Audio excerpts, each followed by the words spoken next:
In My Hero Academia, All Might is the pillar of peace in the hero world. He's what unites the world for justice, but he's also stupid as fuck. My Hero Academia is a great series filled with a ton of well written character, give or take how likable they are. But one thing is certain, most of the characters are well written, they're alive and dynamic, but All Might is purely an idealistic character, and when it comes to intelligence, he does not share a lot. Um, this mainly stems from his choice to give Deku One for All. In the end, I grant it did become an amazing choice, probably the best possible choice for someone who can really push it to its limits, someone who has nothing so they can inherit all of it. Mm, but when it comes to choices and who to pick, I feel like All Might jumped the gun. Let's just, for an example, let's look at All Might here. Pillar of heroism. He meets Deku immediately. His plan is to work at UA and find a successor there. Why didn't he go for that and see his other options first? Why did he just lunge at Deku? Why did he go so quickly? Let's say, for instance, he decided not to pick Deku. Let's be honest, Deku, in the beginning of the story, definitely not one of the greatest choices. Uh, could barely even keep a straight face in combat, let alone do anything. He's not exactly the picture of heroism. No.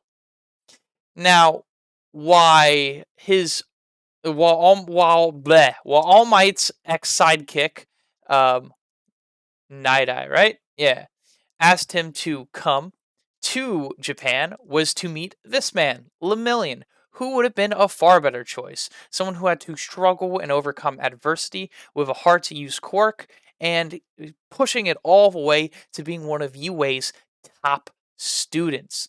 This is a remarkable accomplishment for the best hero school in all of Japan, maybe even all of the world. Not confirmed. Anything can be said about this man. He possesses everything it is to be a hero, the ideology, the smile.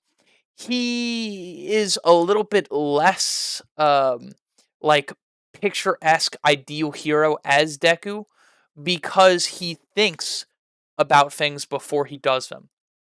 One of the big examples why people are like, "Oh, well, Deku's better," is when Eri was first introduced, and she was clearly being like held by Overhaul, and Deku like immediately like sprung into action, but Lemillion was cautious and was like, "Yeah, I don't think we should do this right now. Like, there's clear signs of danger."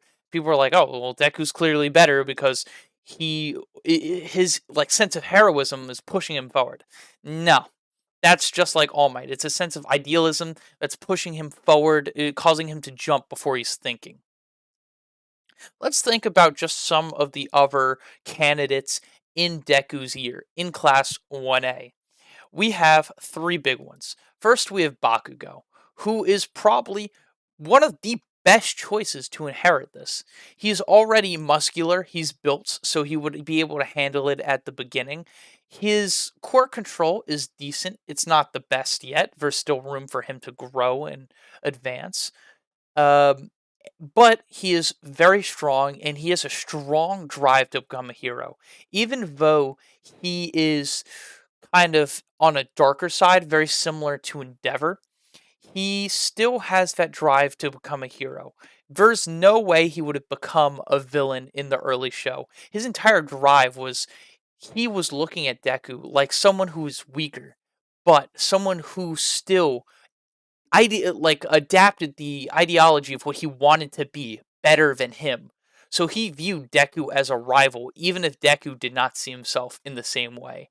And this lack of rivalry from Deku's part angered Bakugo and it just made him strive to push even more forward so that Deku would see him as a rival, even though there's a miscommunication on both parts. Next, we have Todoroki, someone who strives to be better than his father, who created him to be this certain way. Someone who's been struggling with identity the entire time.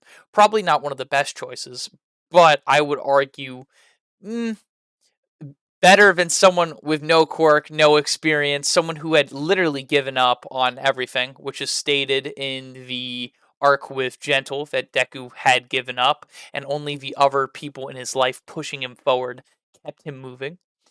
And finally, we have, I would say, the best choice in Class 1A, which is Ida.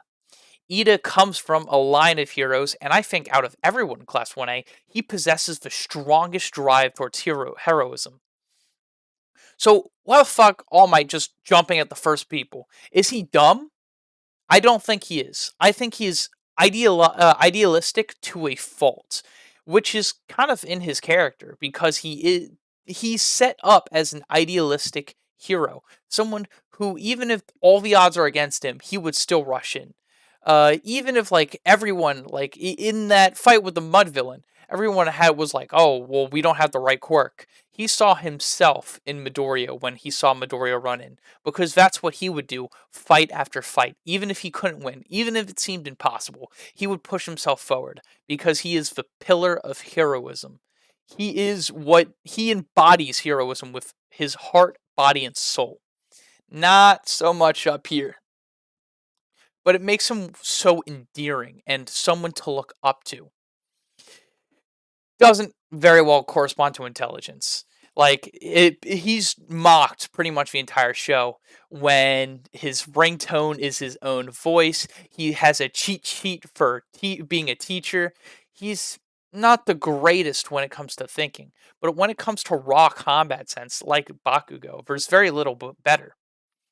Now, we're not only constrained to Class 1A when it comes to candidates for who could have also taken One for All.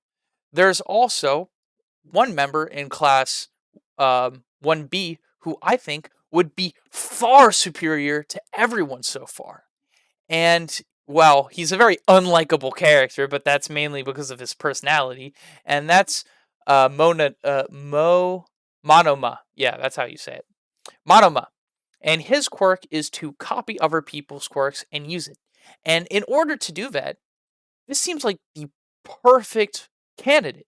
Because if you gave him your quirk, he would already have some idea of how to use it because he's used so many different people's quirks before. He would have a pretty good sense on how to figure it out a lot quicker than, I would say, every other candidate. But in my head, if we're giving something like if we're giving someone the opportunity to become the next pillar of peace in the world, the next face of justice, why would we go with someone in UA at all? To me, that makes no sense. In my mind, none of these children are good characters for this even a little bit. You know that you have an enemy who's still out there, all for one. Now, in this world where you know that you're not safe, and if you pass this on, they're not going to be safe either, you should give it to someone who already has a strong quirk, who's already a hero, who is already in the field. Sure, it'll be more obvious if you give him your power, but he'll also still have the opportunities to defend themselves. So I was thinking of two people. One is Hawks for his excellent quirk control, being able to manipulate hundreds of, maybe even thousands of feathers flying through the air that could easily cut or pierce someone, being able to help people without even barely paying attention. He is pretty much a great candidate to be able to quickly control a quirk. Another one would be Gang Orca because of how physically built he is. He'd be able to hold the vessel that is One for All almost as well as All Might. I would say he's similarly built, and because he has a mutation type quirk, he doesn't. He already has far superior strength than any normal human, which means he might even be able to achieve strengths and feats much larger than All Might. And he's like, what? I think he was ranked, I want to say, top 20 heroes, and Hawks was number 2. Well, 3, then 2 after All Might, if we're including him. But out of all these characters, there's one that's been in front of us the whole time, who is the best candidate for this. And it's so sad he was overlooked because he is a UA alum, and his talent combined with All for One would literally be unstoppable by any character in the entire show. And that is Aizawa. Yeah, think about it. Think about how broken it would be. Aizawa already has control of the bandages. I'm not going to spoil anything that happens in the manga, but with what happens, wouldn't this be already one of the most useful skills to have to control you know what? As well as, no matter who you're fighting, unless they have a mutation type quirk, sure, it's going to take like extra training and effort to get Aizawa physically built. But he's not a slouch. He's a pro hero who works as a teacher now. He might look slim, but he's built like a tank. Like, he took an absolute beating by that Nomu, but he was on his feet almost in the next few days teaching class again. Might have had a few bandages, but oh, he was up. Imagine how broken it would be against any character in the show, having Aizawa turn off them and then one punch them. It would be over. Not even close. This is why All Might's an absolute head dent. Eraser would also be the perfect hero to give this to, because he spent his entire time out of the limelight, which means most people don't know exactly what his quirk is, because he stayed away from the media. Even his own students barely knew who he was. Even Deku, who's a hero fanatic, only heard about him in passing. And this would be a great opportunity for Aizawa's character to take on the mantle of what it means to be a hero, someone of peace. So if I were in this world, not if I was writing the story, I feel like the story is really good the way it is now.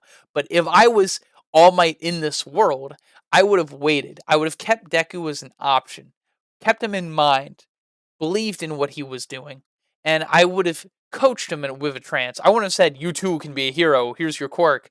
I would have given him a training regimen, because I feel like Deku's story he could have very easily become like one of a Batman type character with gadgets and stuff.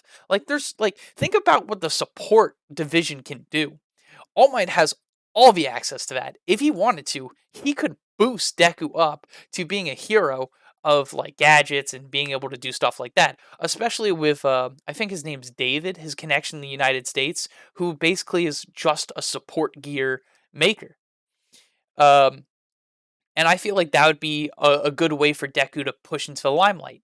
And then I would have looked at all of the candidates. I would have looked at Lemillion. I would have looked at Bakugo, Todoroki, everyone in UA, and I would have gone, yeah, these seems like good options.